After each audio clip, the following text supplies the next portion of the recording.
പണ്ട് കാലത്തൊക്കെ കുളി എന്ന് പറഞ്ഞാൽ തോട്ടിലോ കുളത്തിലോ പുഴയിലോ പോയിട്ട് കുളിക്കുന്ന കുളി, പിന്നെ കിണറും കരയിൽ തൊട്ടിയിൽ വെള്ളം കോരി തലയിലൂടെ കമിഴ്ത്തിയിട്ടുള്ള കുളി, അങ്ങനെ പലതരം കുളികളാണ്. ഇതൊക്കെ നമ്മുടെ ഓർമ്മയിലുള്ള ഒരു 10, 25, 30 കൊല്ലം പുറകിലോട്ട് പോയാലുള്ള സർവ്വസാധാരണമായിട്ടുള്ള കുളിക്കാഴ്ചകളാണ്. കുളിക്കാഴ്ചകൾ എന്ന് പറഞ്ഞാൽ ഇവിടെ കുളിയുടെ വിവരണമല്ല നമ്മൾ പറയാൻ ഉദ്ദേശിക്കുന്നത്. അങ്ങനെ വരുമ്പോൾ നമ്മളൊരു 10-15 നൂറ്റാണ്ട് മുൻപ്, അല്ലെങ്കിൽ ഒരു 14-15 നൂറ്റാണ്ട് മുൻപ് കുളവും പുഴയും തടാകങ്ങളും ഒന്നുമില്ലാത്ത മരുഭൂമിയിലുള്ള ആളുകൾ കുളിച്ചിരുന്ന കുളി എങ്ങനെയായിരിക്കും? എന്നാൽ ഇന്ന് ഉസ്താദ് വന്നിട്ടുള്ളത് അതുമായി ബന്ധപ്പെട്ട ഒരു കാര്യം പറയാനല്ല. നമ്മുടെ നാട്ടിലുള്ള കുളി വിവരണങ്ങൾ നമ്മൾ പറഞ്ഞു കഴിഞ്ഞു. അതിനുശേഷം ഇങ്ങോട്ട് വന്നാൽ ആദ്യം കിണറിനോട് ചേർന്നുള്ള കുളിമുറികളായി, പിന്നെ വീടകങ്ങളിൽ കുളിമുറികളായി, ഇപ്പോൾ ഓരോ ബെഡ്റൂമിനകത്തും കുളിമുറികളുണ്ട്. അപ്പോൾ ആ ഒരു മാറ്റം കുളിക്കുന്ന ഇടങ്ങളുമായി ബന്ധപ്പെട്ട് നമ്മളുടെ ഇടയിൽ വന്നിട്ടുണ്ട്. പക്ഷെ ഒരു കാര്യത്തിൽ മാത്രം മാറ്റമില്ല. അതാണ് ഉസ്താദ് നമ്മളെ ഓർമ്മിപ്പിക്കുന്നത്. എന്താണത്?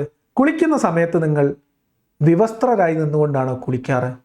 എങ്കിൽ നിങ്ങൾ ഭയക്കണം.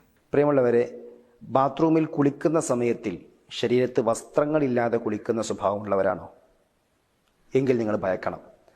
ബാത്റൂമിൽ കുളിക്കുന്ന സമയത്തിൽ വസ്ത്രങ്ങളില്ലാതെ, ശരീരത്ത് ഒരു തുണിയുമില്ലാതെ കുളിക്കുന്നവരാണെങ്കിൽ, നഗ്നമായി കുളിക്കുന്നവരാണെങ്കിൽ അവർക്ക് ദാരിദ്ര്യമുണ്ടാകുമെന്ന് പരിശുദ്ധ റസൂൽ സ്വല്ലല്ലാഹു അലൈഹി വസല്ലം. അപ്പം ബാത്റൂമിനകത്ത്, വീടകത്ത്, നമ്മുടെ ബെഡ്റൂമിനകത്ത്, ബാത്റൂമിനകത്ത് കയറി നിന്ന് കുളിക്കുകയാണെങ്കിലും നിങ്ങൾ വസ്ത്രം മുഴുവനായിട്ട് ഒഴിവാക്കിയിട്ട് നിന്ന് കുളിക്കരുത്. അങ്ങനെ കുളിച്ചാൽ നിങ്ങൾക്ക് ദാരിദ്ര്യം ഉണ്ടാകും എന്നാണ് ഉസ്താദിനോട് പറയാനുള്ളത്.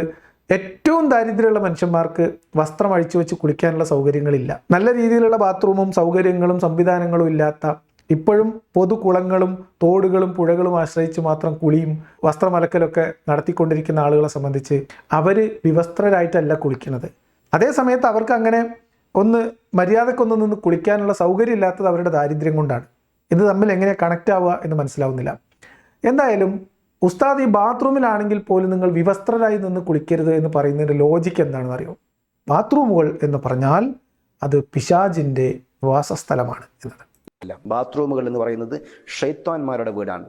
ഷൈത്താന്മാരുടെ വീട്ടിൽ നിന്ന് നമ്മൾ ഒരിക്കലും നമ്മുടെ വസ്ത്രത്തിനെ മുഴുവനും ഒഴിവാക്കി, മുഴുവനും കാണിച്ചുകൊണ്ട് നമ്മൾ കുളിക്കാൻ നിൽക്കരുത്. ശരീരം മറക്കേണ്ട ഭാഗങ്ങൾ മറച്ചുകൊണ്ടായിരിക്കണം നമ്മൾ കുളിക്കേണ്ടത്. നഗ്നമായി കുളിച്ചു കഴിഞ്ഞാൽ അവർക്ക് ദാരിദ്ര്യം കൊണ്ട് പരീക്ഷിക്കപ്പെടുമെന്ന് റസൂലുള്ളാഹി സ്വല്ലല്ലാഹു അലൈഹി വസല്ലം തങ്ങൾ പഠിപ്പിച്ചിട്ടുണ്ട്.